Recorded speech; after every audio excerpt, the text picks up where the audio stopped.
Hey everybody, welcome back. We got another Wandavision discussion with Mike and Eddie. So we're going to dive into episode 6 and we're going to talk about, I don't know, whatever we're going to talk about. A lot of stuff's going on in the show, so let's see how this breakdown goes.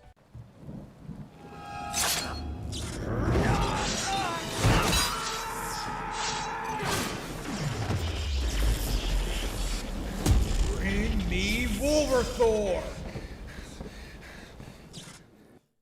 All right, so like I said, we got Eddie and Mike here. Mike and Eddie, you guys want to say anything to the crew, to everybody? Say hey, introduce yourselves, all that, whatever you feel like doing. Hi, everybody. Good to be back. Also, thanks for. I'm not sure who liked the video before, but thank you for the lovely shout. That was very nice. So you get a thumbs up too, actually. What's up, guys? Let's get rocking and rolling. Cool. Mike's an easy guy. So, you know, I feel like this might become a theme for whenever we do this, by starting by simply stating that, you know, Elizabeth Olsen, I think this is mainly for Mike more than anybody, but really for all of us, that she's a thing of beauty. What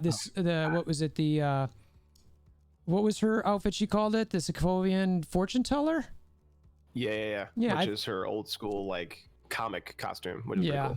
Yeah, so she wore that well, right, Mike? I think you just wanted to give a shout out to a little bit of that. I think as well as you could wear it. Yeah. So if anybody out there is friends with Elizabeth or anything like that, you know, Mike might be interested in taking her to dinner, make us flowers. Eddie as well, maybe, right?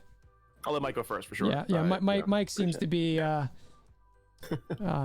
very heavily interested. We'll just leave it there. I think we're all with you there. I don't think there's anything wrong with going that route. So look, this episode was like jam-packed with a lot of stuff. I personally think it was really like, I don't want to say the start of the big stuff happening, because we've gotten a little bit of everything.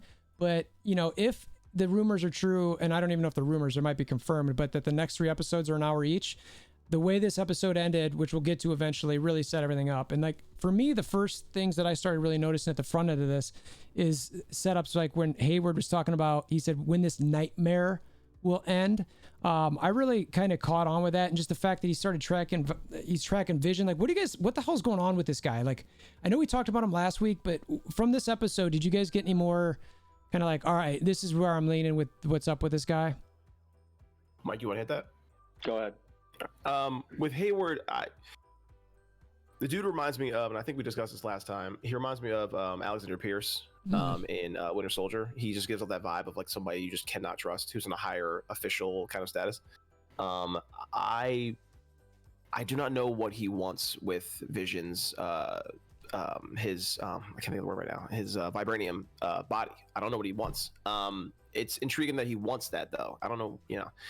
And then also I just the mention of him saying Nightmare specifically, it rings a bell to the character of Nightmare in the Marvel Cinematic Universe, or just the Marvel Universe in general, who could be a villain for Multiverse of Madness. So to introduce him here wouldn't be a terrible idea. I do still think that Mephisto is involved somehow. It could be like a tag team type of deal. Yeah. But it is funny that they mentioned Nightmare twice in the episode from both Hayward and from Quicksilver, who I have so many questions about. Oh my gosh, big time! Lots of things I want to discuss there. So Mike, what do what's your? I know we talked about this in text a little bit. I think you brought this one up, but what are you thinking about what's going on with Hayward? I think I said it when we talked about it from the very beginning. I've been on an adamant stance that, I mean, the dude just looks evil right off the bat. From the moment he showed up on screen, I was like, that's a bad guy. I think he's got obviously an agenda with Vision and his body. I think they mentioned, maybe in some sort of capacity, but I think he said Sword is leaning towards more weapons than anything else. So yep. I think he was trying to turn Vision's body, either bring him back as a weapon or something along those lines. I think I said that last week too, where he even said he's like, his living will was to not become anyone's weapon. Yeah, but that's right. When Vision was living, not as a dead, incapacitated, basically synthezoid or whatever you want to call Vision. Right. Yeah.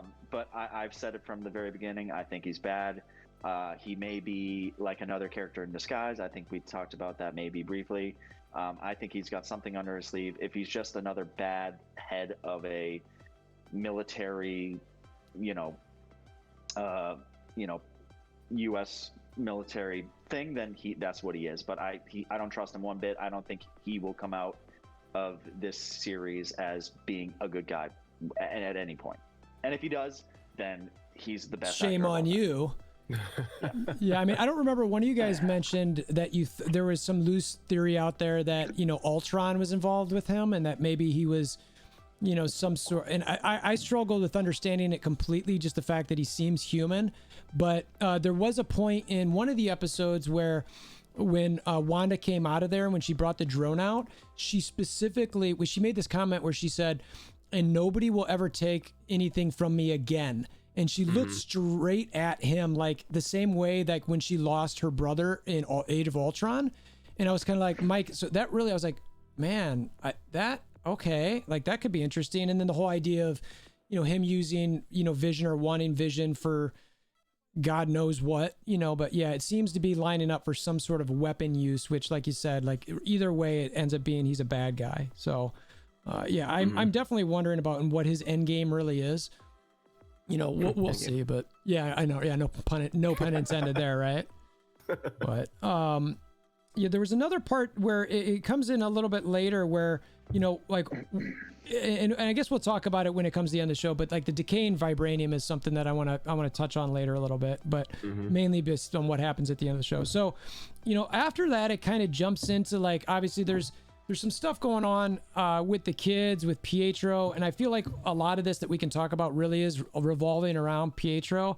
The thing that I want to start with that is like, and there's a lot of these little intricacies where, Quicksilver, the main, I forget his name again, Evans, the actor, he does these Peters. What's his name again? Evan Peters. Evan Peters, that's right. So. Yeah. He gives these like looks like, oh, wait a minute, they're on to me type things. And the first one I noticed was the boys said to each other when he was sleeping on the couch, they said, "You're scared he's secretly a vampire."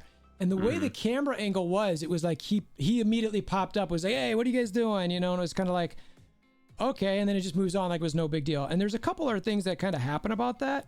But talk to me a little bit, guys, about what you guys are seeing with Pietro, different things you saw in the episode, and I don't know, where are you at with this guy? Mike, you want to go? No, go ahead. I'll go. So with Pietro, like you mentioned with the kids, I feel like, let's just take a step back for a second. I feel like Billy knows he's a telepath earlier than what happens in the show. He finds out later in the show, but I feel like he already kind of has an idea. Because when Tommy mentions it about, you think he's a vampire, like, maybe he does. Like, maybe he's actually saying the truth. I mean, that might be something that Billy probably saw from, just like what he's reading from his mind. That's a possibility. With Quicksilver too, or Peter, he knows that he's not a part of this sitcom reality because he doesn't abide by any of the rules. So like when he can hear the kids talking, he's not really asleep. He's kind of faking it. And then later on in that same scene, when Billy is talking to the camera, he's kind of looking at Billy too. Like he's kind of like he can hear him. Like it's like Tommy's focused on the game that he's playing, but like Pietro or Peter is very much involved in what Billy has to say to the camera. Which is it's a clear sign that he's not here with good intention, I think. And like there's plenty more things that he does, but that's one thing that he does I noticed, and I was like, you wouldn't break the wall. Like if one person's doing it, usually not everybody's doing it. This is like one at a time. Yeah. But he's aware that he's talking to somebody else, and he's aware of what's going on with Wanda and Vision at this current moment in time. That's what I noticed as well. So yeah, I totally agree. Totally. Mike, where are you at with Pietro, and what are you seeing that are kind of either, or do you think he's normal? I mean, are we totally out of left field here? No, I think from at least that episode, I think the part where he's sleeping on the couch and like he's kind of awake, I think that was more of being in the frame of like the 90s sitcom, like that vibe. I think, when someone's being talked about and they're pretending to be asleep and they're kind of awake, like I think that's just like a throwback to that style film. But I think he's, out of all the characters that have been introduced, he's openly the most self-aware. Right. At least to either Wanda and Vision's history or to what's going on around them. Like he seems fairly okay about the situation is in. Like, I think close to one of the lines, I'm kind of verbatim, but he was like, I'm just the fun uncle who's causing, the kids to cause mischief and do all this stuff. Like, he knows his character and is open about saying what his character is in this quote unquote episode. So it's kind of interesting where he's so open about, what his role is in that episode, and he's open about telling everyone what it is, especially Wanda. Like, he's like, I'm here to do this, I'm here to do that, and even talking to the boys, he's like, I'm here to just, help you guys cause some mischief, and we'll have a good Halloween. And even the part where Vision goes to leave, he's like, oh, I'll take place of the father figure type. Yeah, right, blah, blah, blah. right. So which is very Mephisto-ish. Right. Yeah, so it's very interesting. I don't know what he'll end up being or who, because he does have the super speed capability. I don't know if that power is just faked within the world that he's in. But I mean, he was, when they go trick-or-treating, he was doing all that stuff at super speed. So it's hard for me to possibly think he might be someone else, or he might be like we talked about before, just brought into the MCU as the new Quicksilver. Right. But yeah, that's where I'm at with that. Yeah, one part with him, obviously later in the episode, you get a dead Pietro look similar to what was with Vision before, which, that makes me a little confused. I'm like, well, wait a minute, why is she seeing him dead if he's somebody else? Unless again that maybe like someone like Nightmare's playing with her at the same time, and then she attacks him. Wanda attacks him when he says something about how Vision could be dead twice. I struggle with that because I'm like, wait a minute, how does he know? Like, he was dead. Like, Quicksilver was dead when Vision died. So how does whoever this dude is, if he's really a Quicksilver of some version, like, he clearly has memories outside of that. And that's the part where I'm struggling. I'm like, how did you know that? I might have something on that. What do you think? So I don't think that Wanda is in complete control of the Westview Hex. I think that there is someone else pulling the strings. Because I think that all the stuff that Peter mentions, I can't really get his name right because he's everything. We'll call him Quicksilver. There you go. I think is a way to keep her in this place. This Peter didn't exactly know that Wanda didn't see him die. She just knows that he died and he got shot a bunch of times. I don't think unless she saw the body from a scene that we didn't see after Sokovia, then that's the only way that she would know that that she would know what he would look like after he got shot. But I think it's a way to manipulate her to keep her kind of locked into this Westview kind of place. I think the more that this Peter shows her, it's just a way to slowly kind of like, I guess, like I to use the phrase, keep her in his clutches so that she can't move, she can't breathe. Because he even talks about himself, like he talks down about himself. He said, I got shot in the streets like a chump for no reason at all. Like, bud, like, you know what the reason was? You were saving somebody and then you got shot. Like, I mean, you shouldn't have, because you're a speedster. You should be dodging bullets with the quickness. But like, I don't know. He talks so negatively about her brother, but also gives her that comfort. Like it's like this weird like battle. I can't really understand. And then when he says, your dead boyfriend can't die twice, how would he know that? Yeah. How would he know he even died once, let alone twice? I mean, even if he did know that, because I mean, she killed him the first time. Oh, is that how you heard? So you heard her saying it. I heard him saying it that he knew he died once and he wouldn't be able to die a second time. But you heard it more as, that he died twice, basically like the Thanos flip and then killing him again. Is that the way you're saying there? Right. The way he said it was, he was like, he said, relax, sis. It's not like your dead boyfriend can die twice. So like he said it in the way that sounds like, how would you know he died the first time, let alone even two times? Okay. You know what I'm saying? Like, so like it was the way he worded it was kind of almost like either he slipped up or just like but then it triggered her to shoot him back, which nobody noticed. And, which is hilarious. Yeah, I thought it was great. So that's one thing that I thought was kind of odd. Yeah, so I mean, the next thing that happens with this dude too, in my mind, they're trick-or-treating and all that, and this is like everybody's picking up on this one, but when he says to the kids, release hell demon spawn, right? I mean, that is clearly you know, they're either trying to trick us into Mephisto, like they're so much pointing towards that direction that it's like, is this too obvious? Is this, you know what I mean? Like, so that to me was definitely, I mean, do you get, I don't know, like, I assume you guys both picked up on that, right? Right. Yeah, I mean, yeah. I don't know, man. There was some other stuff going on during that trick or treat. Obviously, I don't know if you guys, I didn't even notice during this episode, but to add on to that, like the one figure that didn't really move, did you guys see anything on that? You know what I'm talking about? You mean that dude that was behind Wanda over like her yeah, and he had some weird like some weird mask, and yeah. he's whatever that figure didn't seem to. Look, I don't know if that's looking into stuff too much or not. I really don't. I didn't notice it in watching it, but I mean, is this? How much are you guys sold on this being Mephisto? And is there something going on, Mike? I don't know if you even noticed it the first time through, but you got it, Mike. Yeah, do you think this is really Mephisto? I mean, and what's up with the demon spawn stuff? Yeah. Honestly, I would say, and we'll get there at one point, but I would say after the end of that episode, I think at least at this point, I think it might be a little bit more Wanda and someone helping her, not so, like she's being controlled. At this point, I think you mentioned it before, but I think this is leaning towards where Wanda's kind of like the baddie. I think I think she's trying to make this her world. I think she has maybe not so much someone controlling. I think someone's helping her. Like, I think Mephisto might be like, I can make this world for you where you will be quote unquote happy and you will have your life back.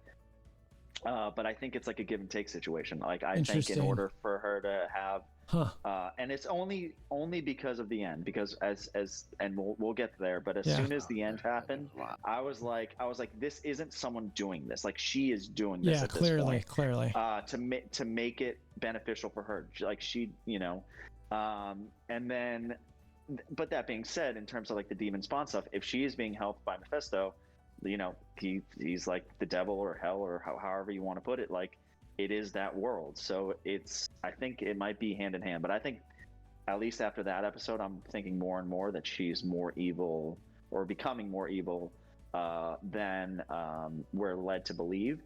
Mm-hmm. And I saw something on Twitter where the composer of Wandavision came out and said, this isn't going to be like a stereotypical superhero. Like, she's not going to be the superhero that you think, or something along those lines. I forget the exact, but it was very much kind of telling to where, you know, she might just be so messed up and miss Vision so much that she's doing whatever it takes to have a semblance of her life that she wanted back.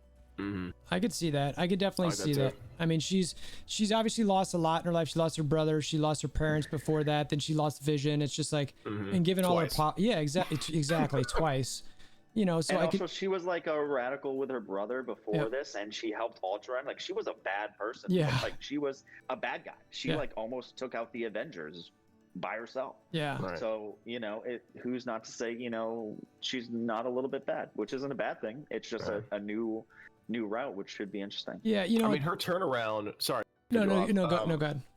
Her turnaround from Age of Ultron to becoming an Avenger was kind of like quick. Like, it wasn't one of those processes. It was like, hey, you're an Avenger now because you know Hawkeye talked to you in this house, and now you're here. You know, for someone to have a change of heart and a change of mind, that takes a process. I mean, who knows how long between movies the process was, but like, quick turnaround for you to become a hero all of a sudden, and then you make a couple mistakes in the field in Lagos, and then you make a couple mistakes in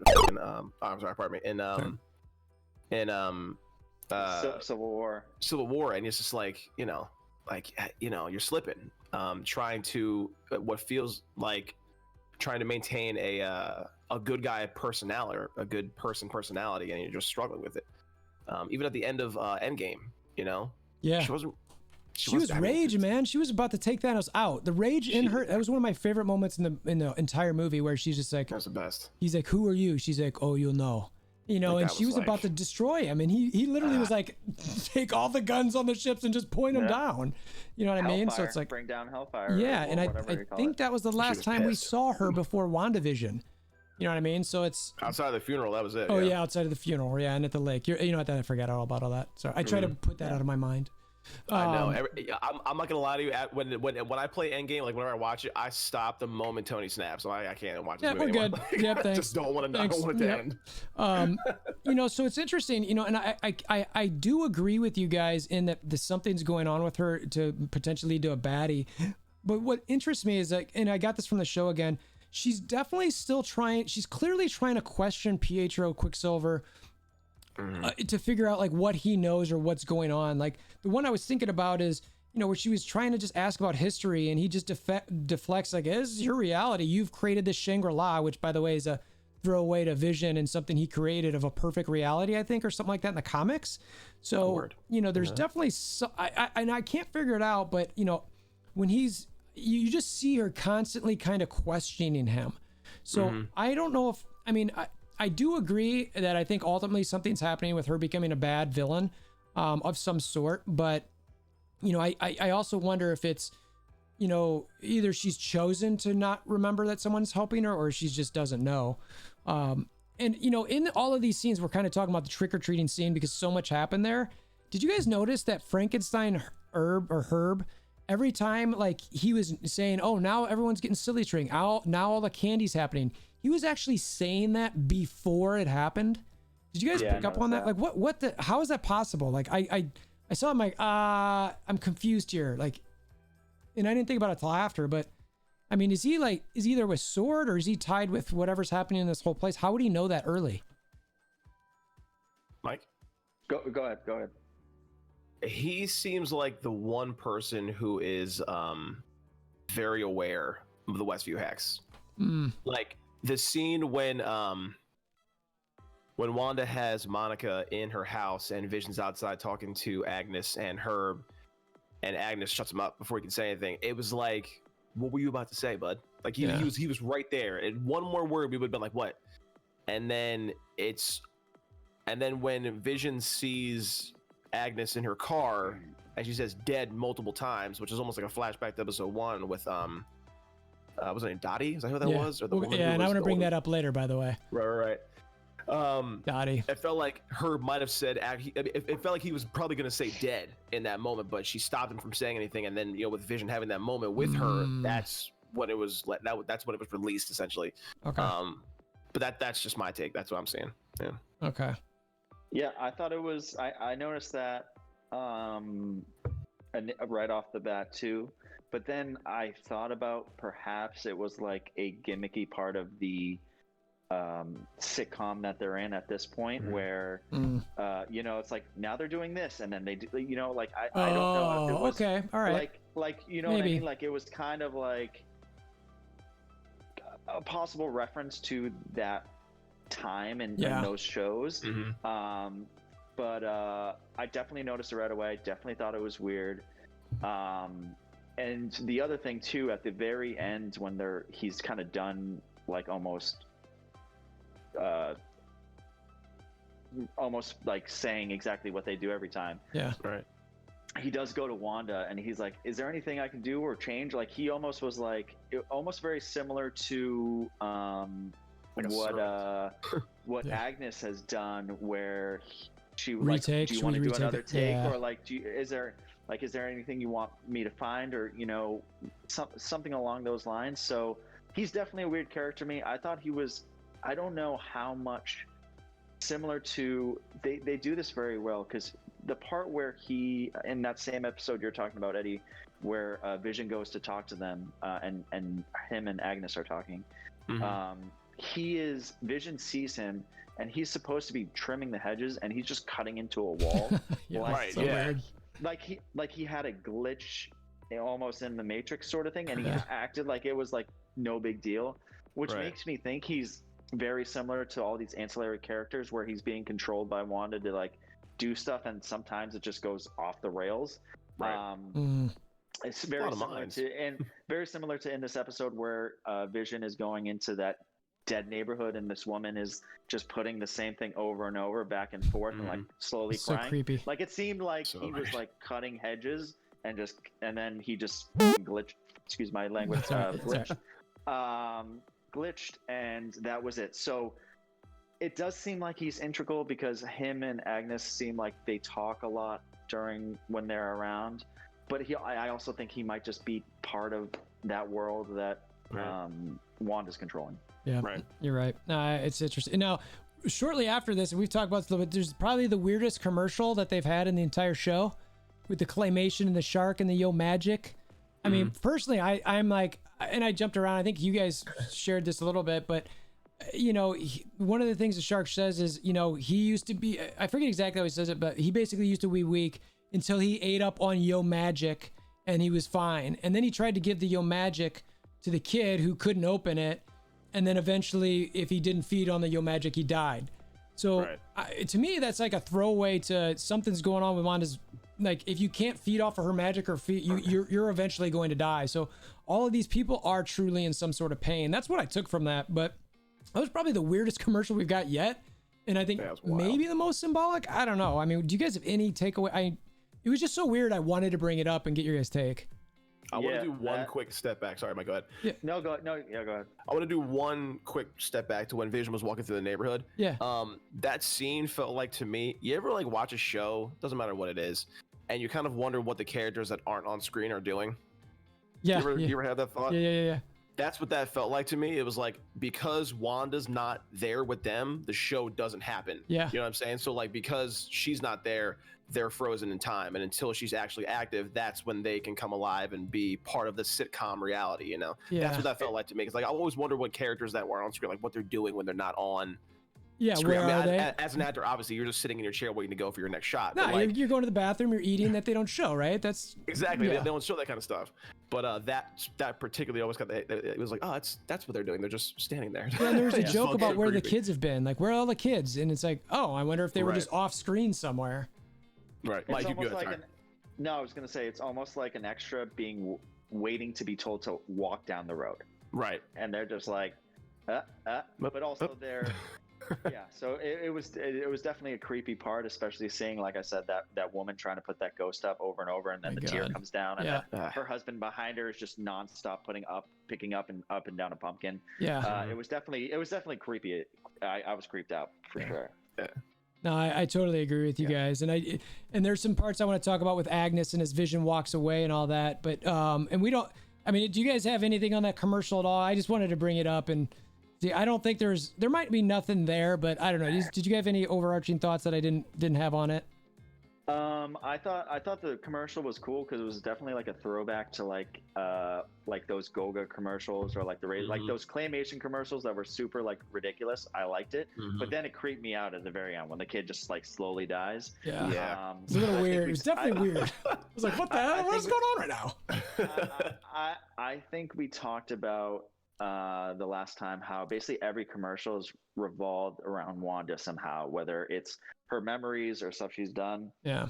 And I think this seemed like all the other commercials seemed like stuff that's happened to her in the past. This seems like it was a reference to stuff that's happening to her in the present, that like her magic is like kind of killing everyone. Because you also have to think, all these people that she has control over who are human, I don't think they're like eating or drinking or surviving. I think they're like living her like reality, and that might be nonstop to where like it's kind of saying like your magic will kill everyone. Yeah. Like if right. So I think that's maybe what the closest thing. I could be completely wrong, but that seemed like the only one where it had something to do with what felt like was going on right now, rather than something in her past transgression that those commercials seems to be revolved around. Right. Yeah, for sure. For sure. A couple other things that were happening with Pietro and the kind of that town hall and all that. I just wanted to say this, that we talk about the accents and what do you know in the show, they're talking about, hey, well, where'd your accent go? And that did tie in a little bit with them trying to figure out what was going on. I did like the shout out to the Incredibles on the theater. There was also the thing where it said the Parent Trap, which, two twins coming back together. Maybe there's something there. I'm not going to look too much into that. The Incredibles and Fantastic Four, though, we talked about that last week. I'm still kind of hoping that there's something going on with that. We'll see. I could see it maybe. I don't know if it'll happen next episode because, Wu and Monica Rambeau are going to supposedly go see her contact over the hill or whatever. But I did love that. And so, you know, as this episode was kind of starting, and you know, Eddie, you started going there with it with Vision walking around, like, you know, tracking decaying vibranium. You know, Hayward's doing that, right? We talked about his endgame a little bit, but and so Johnny Woo, it's like they're seeing that he's being tracked there. They're seeing him walk around. They see him start walking towards the end, and that's when he walks up on Agnes on Ellis Street. And that interaction, we already covered it a little bit with the interaction with Agnes, but just, I mean, between Hayward tracking decaying vibranium, which I'm kind of like, well, what does that mean for Vision? Like, if the vibranium's decaying, is he just slowly dying? Like, what is happening there? I mean, do you think is that, again, am I looking too much into this? Right. Well, one of the things, sorry. No, go. You got it. One of the things that I thought about, and I don't think they've ever referenced this, but I always thought vibranium was just indestructible. Yeah. Like, I mean, you have Captain America's shield that lasted like an ice storm and has been there 100 years. It's fine. So I'm trying to figure out, or I question, like, how can you vibranium decay? Yeah. Right. But that was my only thought on that. I was like, it doesn't make sense that the most indestructible thing in their world is going bad, you know? Right. But that was just the only thing I thought about. Sorry. Go ahead. I want to do a quick shout out too. They did a reference to Kick-Ass as well, which I thought was super dope. Yeah. I didn't realize both Peters were in that movie, by the way. Right? Yeah. that was so awesome. Yeah. So when he sees her on Ellis Ave, just sitting there in a daze, she's the only one that can talk, by the way, in that particular moment. Everyone else is just stuck in their ways, but she's able to speak even before he touches her on the head and brings her to, you could say. And she acts, I just feel like she's playing him. There's something about that scene that just feels like she's just toying with him and just bringing him along for the ride.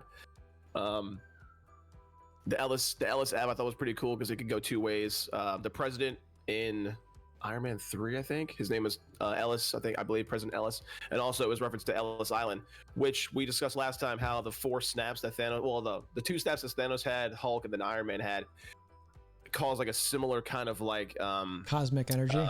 Cosmic energy, the way that in the first X-Men that Mike mentioned, I think in our chat earlier this week, when Magneto used on Rogue, had a similar effect off Ellis Island to those to that event that was happening in X-Men. I thought that was kind of a cool little tie-in. I'm not sure what that meant, but it was pretty cool. Yeah, it's good. With the vibranium thing, I don't know. It's weird that it would decay. I mean, you guys make really great points. It's like vibranium in this world is almost similar to adamantium. It's indestructible. It's supposed to be. Yeah. It's lasted for so many years with Iron Man's shield and a bunch of other things. I mean, T'Challa's armor. Yeah. It's not supposed to get scratched. It's not supposed to be damaged. And I found it weird when he walked toward the hex that like it was reaching out to him. Yeah. Like, did you see that? Yeah, Like, totally. that was super weird. I'm not sure if it was.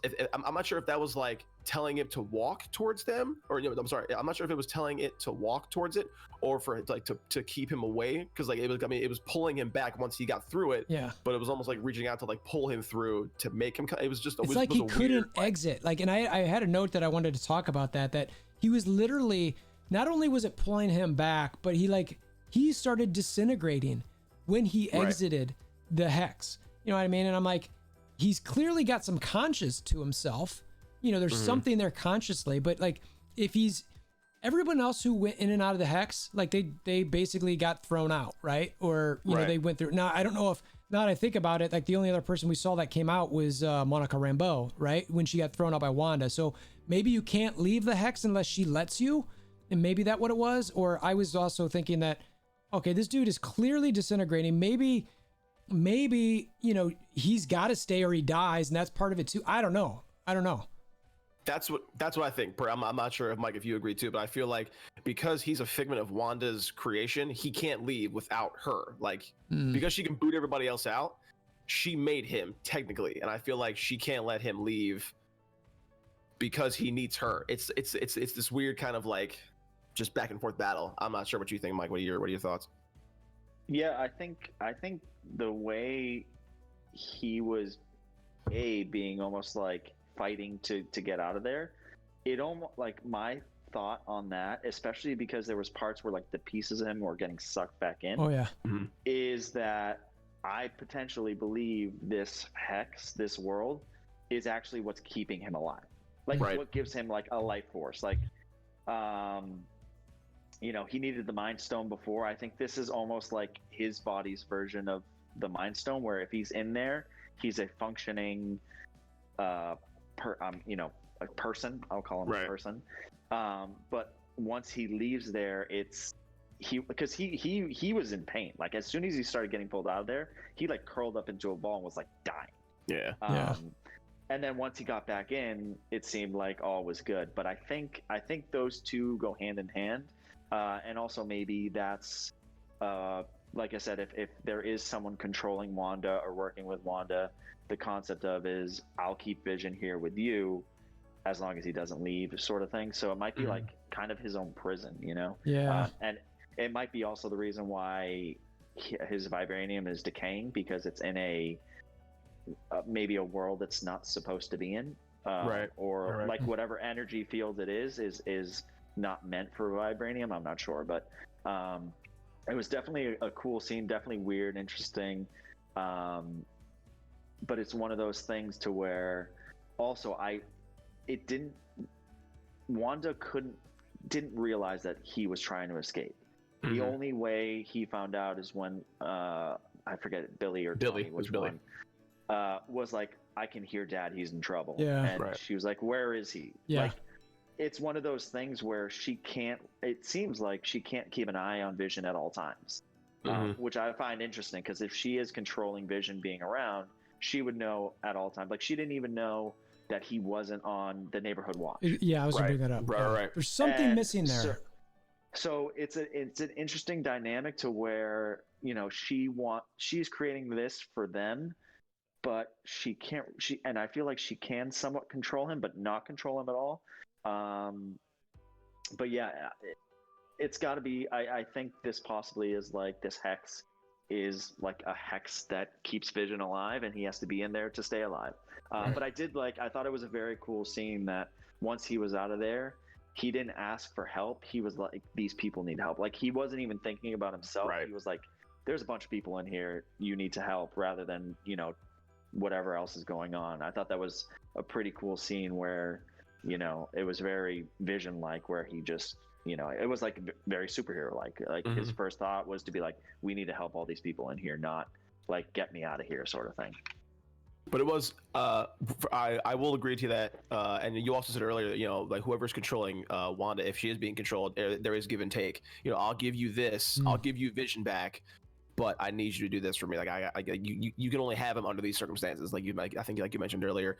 And also Hayward, when he's watching Vision, said, yeah, he really wants out, doesn't he? Like, I'm curious, like, because I thought he wasn't watching the show. It seemed like Hayward's only on his own path. Yeah. You know, so for him to think that, oh yeah, he really wants out, like why would he care? You know what I'm saying? I don't know, just an interesting quote by that guy. Yeah, I mean, and Hayward definitely, I mean, the vibranium, the fact that, you know, on the screen when it said the Cataracts Project, which is a weapon thing, Mike mentioned earlier that Sword is doing this weapon program. You know, Eddie, I think you said in our text, like cataracts, eyes, vision, like connecting the dots there. I was like, okay, yeah, this dude, his sole mission might simply be, I want Vision for weapons, you know, whatever that means.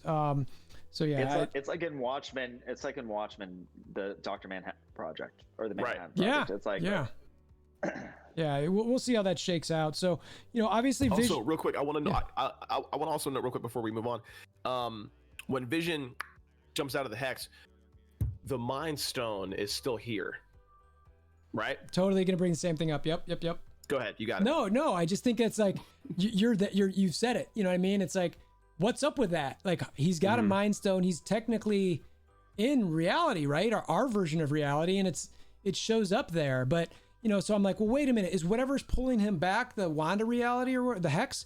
Like, is that what makes it show up? But it definitely, I mean, it was bright. It was shiny. It wasn't breaking down. I'm like, what's up with that? I mean, there's some footage that, you know, has probably been going on behind me, where there's this one scene where at some point something happens with the Mind Stone where it, like, again, I don't know if it's a Wandavision or something like, and I don't play on words there. If it's a Wanda's visually sees this, like a dream or like exactly. You know what I mean? But it's like there's clearly some point where the Mind Stone blows up or something, and it shines, and so something's up. And I think we were talking about this on our text too. Like, there's a very high likelihood that the Mind Stone is at play here and on a high level. Which how it could be technically, I don't know, but you know, so I'm interested to see how that plays out for sure. I think it exists because it's in Wanda's reality. Like, as long as he exists there, the Mind Stone's real. But I think. Well, sorry, go ahead. No, please.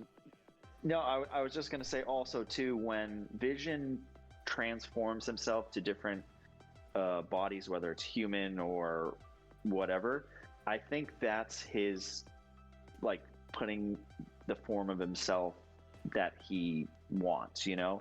I think him, and again, I don't even know, I who's to say that Mind Stone that was there was even real, or if he just created that vision of himself to where when he saw other people when he saw other people to help, it's like, you can reference me because this is who you would know me as, you know what I mean? But I thought it was very interesting. I thought it was very cool because I don't think when he's been Vision in that world, the Mind Stone hasn't been on his forehead at all. I think it's just been normal. It's pretty rare. Yeah.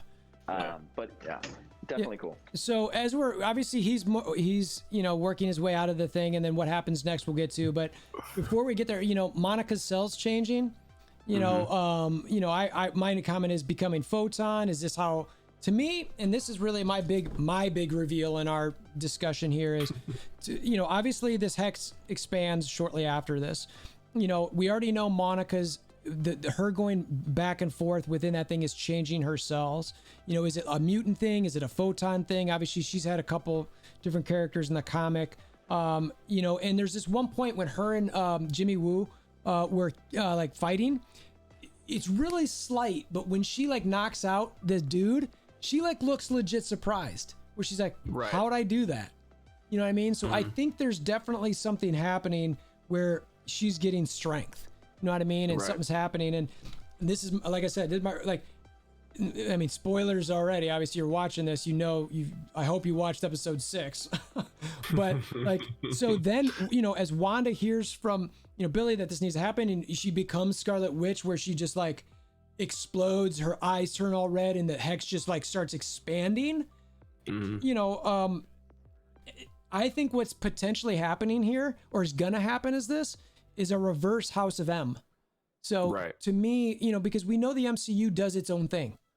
It straight up does its own thing. So like they might have some loose stuff. So I think at some point that this hex is just going to engulf the entire planet of this reality and actually turn people into either mutants or give them powers. And I think that's potentially how some of that's going to happen. So am I crazy?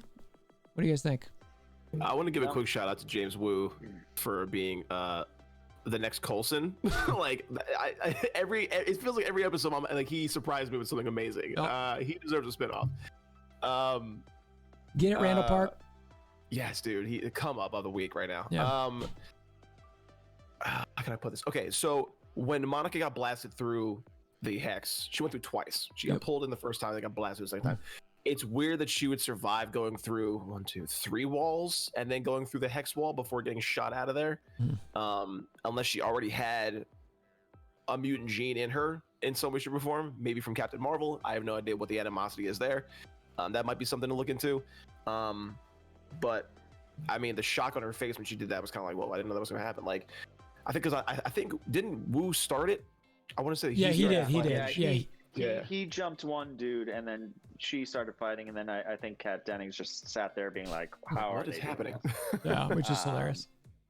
But I also, to that point, when she got thrown through the wall when Wanda kicked her out, she did say that Wanda could have killed her, but Wanda let her go. So even though she like blasted her off out of that world, she kind of like gave her a safe landing. So I think there's a mix of that, but it definitely seems, to your point, Thor, that that world is possibly creating mutants, or what will potentially be mutants, and I could definitely see. I mean, listen, if that is already expanding past Westview now, and jumping a little bit ahead towards the end, who's to say how far it can go? Yeah. And if there is something controlling her or is someone working with her, potentially that is maybe what he wants. Like he wants, I think I said it in the text, and Eddie, you referenced it earlier, but in the very first X-Men, like Magneto wanted to turn the whole world into mutants, because if everyone's the same, you can't change them. So when he had that machine and used Rogue to try to turn everyone into a mutant, that's the same vibes I got from that growing out and changing everyone. It's a good point. And I don't know if when everyone changed and you saw people turn into clowns and their tents turn into a circus, I don't know if it's just adding to the world or people changing into what their new manifest is, or both, or but if Monica, if people are going in and out of there and it will change you to a cellular level, who's to say people don't get powers from it or not? And I think that's a cool way to maybe reference mutants, because they didn't say the word mutants, but they talked about a cellular level, your blood changing on a cellular level, which is like a mutation.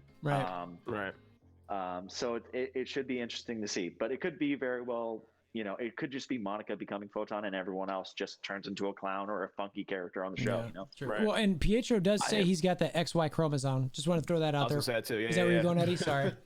Also, I was going to say that we saw when she expanded the hex, right? We saw everybody who was on Sword turn into clowns, all this other stuff.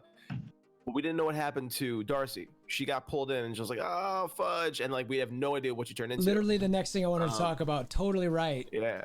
What do you, I mean, weird. I have a completely stupid and random, like just staying on this House of M concept, like everybody's going to change, because I was like, well, who would Darcy become? Like, what would she be? And I have to admit, like, part of this is just, the game that I play off to the side besides this, Squirrel Girl, which I was kind of like, yeah, dude, she's going to be Squirrel Girl. That's who she's going to be. And I was just like, all right, that's kind of stupid, but whatever. And I was like, but there was a part of me that was like, why didn't they show her? She was literally the only thing they didn't show that everything else went through, they showed it, except for her. And when she was getting sucked in, I was super excited to see. I was like, what is she going to be? Just got nothing. Especially because and nothing. So it was really, it was almost like, I hate Marvel because they like keep you sucked in, but it was definitely one of those ones like, come on, I gotta wait until next week to see what this girl is like. Give me something. Yeah. Which they did twice too, because when she got the text about going to pick up the stuff, I thought we were gonna meet this person this episode, and then they didn't, and I was like, oh my god, like I was like, just give me something more. I'm still thinking that they're gonna wait. Like, I'm like, how are they gonna drag that out 2 more episodes? You know what I mean? Like 3. They're gonna keep that at. Well, I'm just saying like, where they would only put it in the finale. So the next 2 episodes, we wouldn't even see Monica Rambeau. Or they do something because the hex grew. Monica and Wu come back and they don't go to see the guy, and then they, you know what I mean? Yeah, maybe it caught him in it or something. Yeah, totally. Yeah, but yeah. Or maybe that guy just shows up there instead. It could be. Yeah, maybe whoever that person is ends up getting engulfed in the hex, is in there. We don't know it's that person. They're just walking around, and we'll see. I mean, obviously that was the end of the episode. One of the things that I want to bring up, before we totally wrap this thing up, Eddie, I think you mentioned it earlier, is Dottie. So in whatever episode that was, I think it was the second one, Monica Rambeau specifically, I think it was Monica, she says, oh, that's Dottie. And I think what she said there is, no, it was Agnes who said it. Agnes said that Dottie's the key to everything in this town.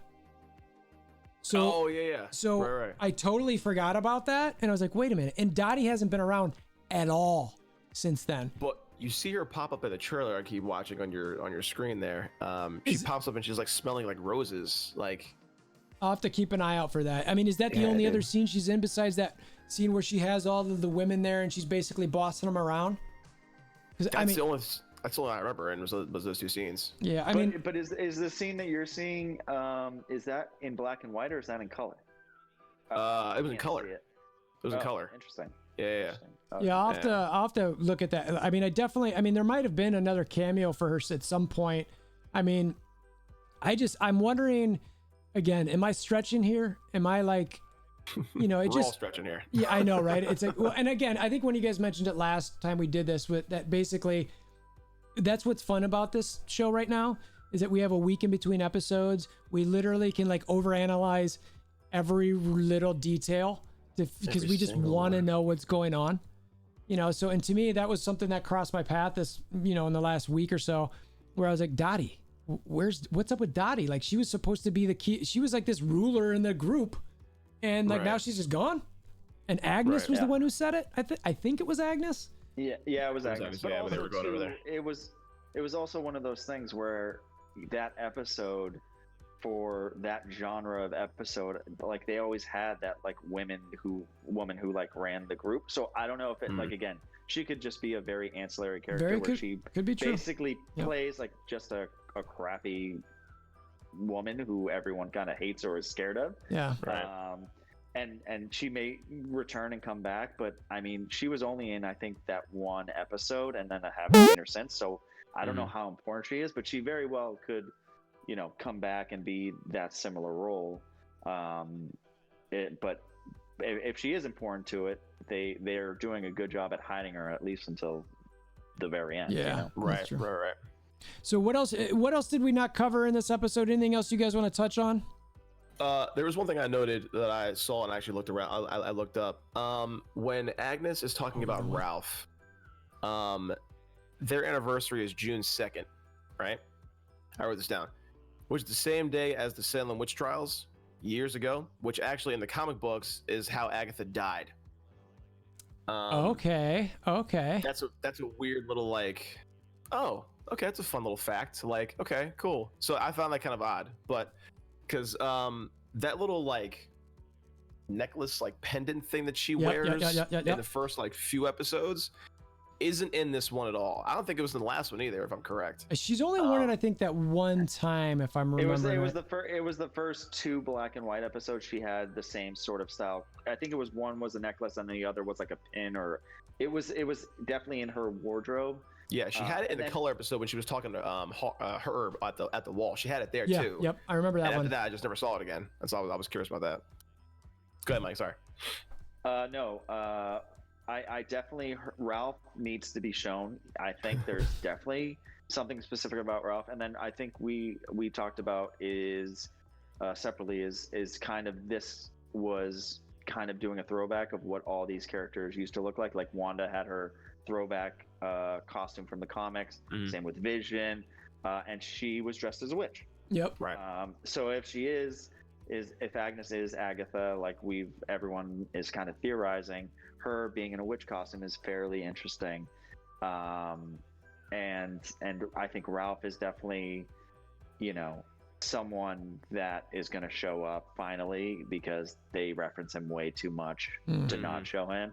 And also that scene where Vision is talking to her. And I think we talked about it kind of separately before we did this, but she kind of has the same kind of glitch twitch out as, I think it was in episode 2, the actress who plays the mom in that 70s show. Yeah. She kind of freaks out and goes, stop it. That's what that's what I meant, not Dottie. Sorry. Yeah. And Agnes goes, when Vision kind of releases her, she goes, you're dead. And kind of has a very similar, almost like glitch in the Matrix, I'm going to say. Yeah. But also at the same time, I think Eddie mentioned it, is I think she also could be playing Vision, because she's such a main character, or has been in the show. For her to be like on the edge of town, just parked doing nothing, and Vision sees her and goes to her, it seems too perfect. Like I almost think she wanted him to get to the edge of the town to try to get out potentially, so the hex does get bigger. Like if I think there's more to that than meets the eye, because it was just so random for her to be one of those off-dead characters sitting in a car parked, and then all of a sudden she can drive away once he goes. So I think that was a setup by her to again to make possibly the hex bigger, and if there is someone controlling, doing things, and they want to make this hex bigger and take over the entire world possibly. Yeah. I think that was done fairly well, because she should have been in the middle of the Halloween town with everyone else. Yep. Right. But right. that's what I got on it. I see. Yeah, I'm with you. And now, one thing that I'll kind of end on a little bit is, you know, and I sent you guys a YouTube video on this, and it might be a stretch, but we'll see what happens with this potential Wonder Man situation. I'm not going to go into depth in it now, but there is a relationship between him and the Grim Reaper. I think they're brothers, if I recall correctly. And there's some situations that happen with him losing his conscience and all that, and which we won't dive into here. You can check that out if anybody's watching. You want to check out the story there. It's something that I've kind of got in the back of my brain, just like, I wonder if something's going to happen with that, but still holding out some hope for some Fantastic Four. So I don't want to bring in too many random Squirrel Girls and Fantastic Four and Wonder Man. And it's just like Mordo, we talked about last week, which got some love, by the way. Some people were like, oh yeah, Mordo, I didn't even think about that. But so that's all. Anything else you guys got you want to bring up? I know we mentioned already, you know, before we kind of sign off for the night. Just want to take a note that if we say I'm not sure who made the reference to the last 3 episodes being an hour long a piece. What they mean to say is that the last 3 episodes will be 45 minutes with 15-minute credits, because that's what the show has been so far. The show has been like, here's a 30-minute episode. It's really 24, and then there's 6 minutes of credits. Yeah, which is just like, all right, I appreciate the animation. That's pretty cool. You know, I'm like, but... this could be like a scroll through. Would be good. Like just give me like the last 5 minutes and we're good. As soon as I see the please stand by at the end, I'm like, there was nothing more infuriating than being like, and then it's just over, and I'm like, yeah, it's like, all right, now I gotta sit here and watch these credits. Like, what are you doing to me? And I watched him when she opened her eyes and they were red, and I was like, that better not be. And then it went to please stand by. I was like, I'm going to bed. Like, dude, I literally I analyzed this shot of her eyes, and there's like, you can see a little bit. There's like some things moving around in her eyes. I don't think it's anything, but that's how much that I'm just kind of like, what's going on? What's going on? What's going on? So I was this close to the screen, yeah, trying to see anything. Like, what's going on in her eyes, dude? Totally. So. All right. Well, again, as always, appreciate your guys' time. I appreciate anybody who's watching the video. Hopefully, this is kind of entertainment with you. You enjoyed kind of having these conversations, listen to us, you know, kind of theory craft, so to speak, around the show. You know, we'll be trying to do this every week if our schedules allow, and maybe even doing it for some other shows. We'll see. We like talking about this stuff, so hopefully you guys are enjoying it too. And as always, hammer down on the like button, click the notification bell, subscription button, and thanks for stopping by. See you guys later.